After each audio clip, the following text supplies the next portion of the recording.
안녕하세요. 헨티비 정혜인입니다. 오늘 소개해드릴 책은요, 나로 물들이는 길목이라는 책입니다. 오늘도 함께 작품 읽어볼게요. 오늘 작품은 파도는 잔잔한 소리로 서로 부딪히며 내 귀에 오랫동안 머물렀다라는 이주희 작가의 작품입니다. 오늘도 함께 읽어볼게요. 먼저 작가 소개부터 해볼게요. 이주희, 1998년생, 고향은 전라남도 진도. 청춘을 늘 알차게 꼭꼭 채워서만 살아야 하는 걸까? 라며 인생에 도움이 안 되는 일이더라도 재밌어 보이면 뭐든 한다. 삶의 행복을 찾기 위해서는 집 떠나 개고생도 할 수 있다고 생각하며 전형적인 청춘을 지나가는 중이다. 글 쓰는 걸 좋아하고 지금은 바닷가에서 집 짓고 살기 위한 인생의 목표가 생겨 재테크를 공부하고 있다. 네, 그럼 이어서 파도는 잔잔한 소리로 서로 부딪히며 내기에 오랫동안 머물렀다라는 작품 함께 읽어볼게요.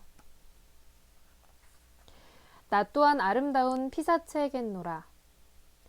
포근한 모래 위를 아장아장 걷고 눈앞에 파란 것이 바다라고 외우던 나는 바다에서 태어났다.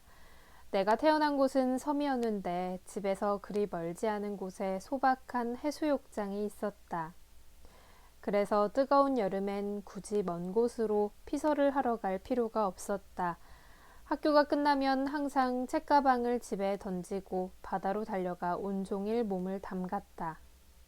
두 팔이 드러난 민소매와 짧은 반바지, 분홍색 샌들을 신고 발과 다리, 팔, 엉덩이를 순서대로 천천히 적셨다. 물은 차가우면서도 막상 온몸을 담그면 차갑지 않았다.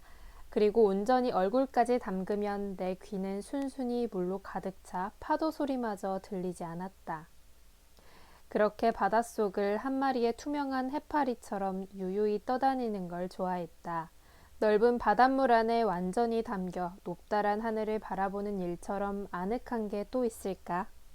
배영을 하며 두 눈으로 하늘에 흘러가는 구름을 보고 있자니 동시에 어디론가 흩어져 버린 시간도 눈에 보이는 듯 했다.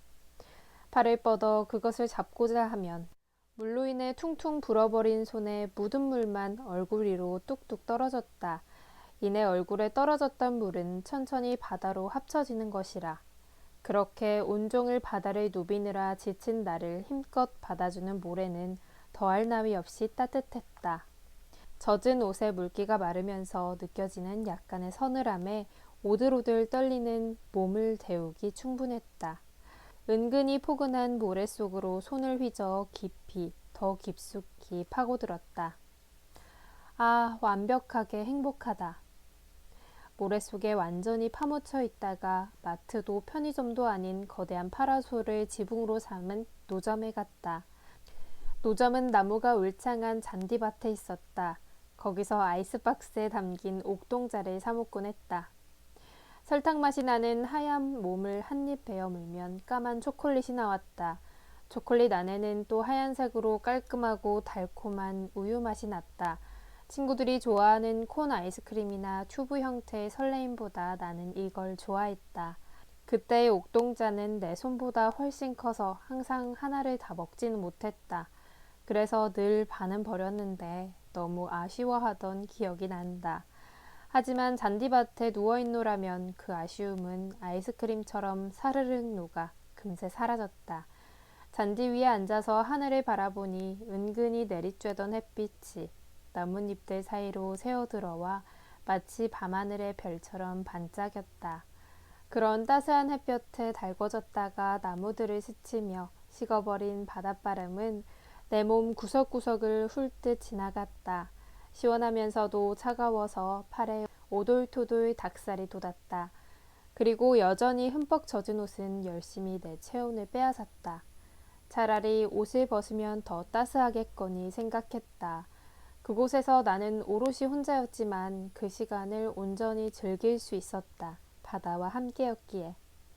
어느 한여름 여느 때처럼 수안경을 쓰고 물속을 유유히 헤엄치고 있었다. 내 손과 발은 물갈퀴만 달면 오리발처럼 보일 듯 넓고 길었다.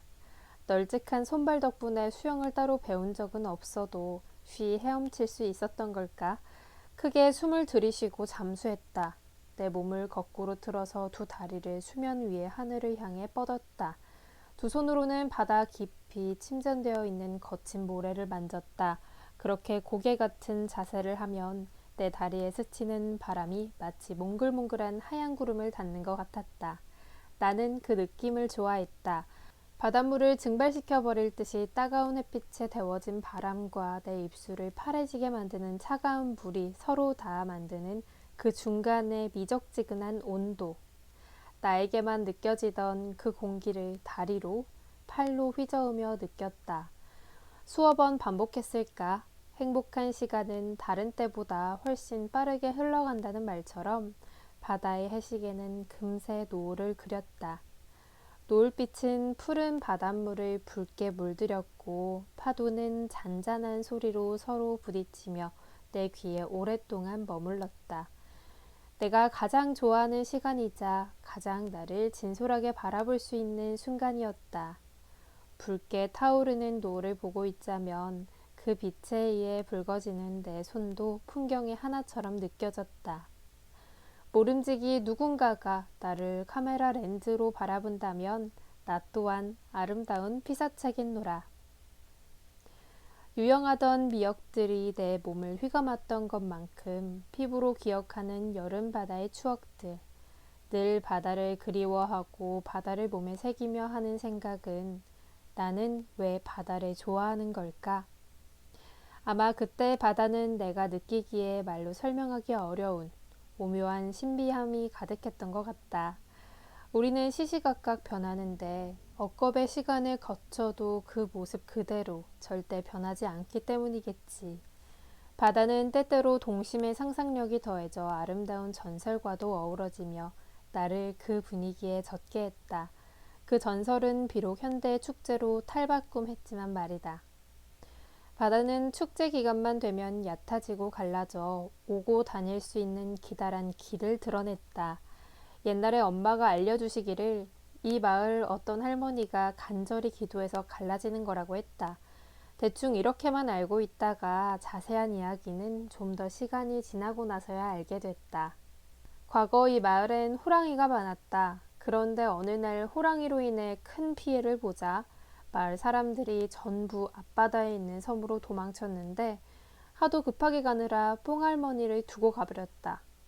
혼자 남겨진 뽕할머니는 가족들을 만나게 해달라고 매일 용왕님께 기도했다. 그 기도로 마을에서 섬까지 바다가 갈라지고 할머니는 가족을 만났지만 이제 소원이 없다며 결국 숨을 거둬버린 이야기다. 원래 민담이라 좀 억지스러운 느낌이 있지만 관광지에서 들으면 나름 재밌다. 한 번은 가족들과 그 축제에 갔었다. 수많은 사람이 갈라진 바다를 삼삼오오 모여 손에 닭꼬치를 꽂히며 핫도그, 음료수를 들고 저 멀리 수평선까지 걸어가고 있었다. 그 장면을 멀리서 보는데 참 장관이었던 것 같다. 형형색색의 다양한 사람들이 다들 같은 방향으로 바라보고 걷는다는 것이. 분위기를 띄우는 엄청난 쿵짝의 트로트를 들으며 나는 그 할머니를 혼자 곰곰이 상상하곤 했다. 할머니는 어떻게 생겼을까? 해가 저물어 붉게 검어진 하늘에서 내가 보았던 거대한 독수리처럼 생겼던 구름은 그 할머니가 만든 걸까? 신기하게 축제는 잘 기억이 안 나는데 그 구름만큼은 아직도 선명하다. 하늘은 정말 이상하리만큼 붉었다. 나는 목을 한껏 뒤로 꺾은 자세로 내 머리 위에 구름을 한참 바라봤었다. 손에 쥔 하얀 종이컵에 담긴 번데기는 새하얗게 잊어버린 채. 익숙한 바다지만 색다른 그날의 분위기에 빼앗긴 정신은 나를 자꾸만 상상의 나래에 빠지게 했다. 할머니가 혹여 저 구름은 아닐까?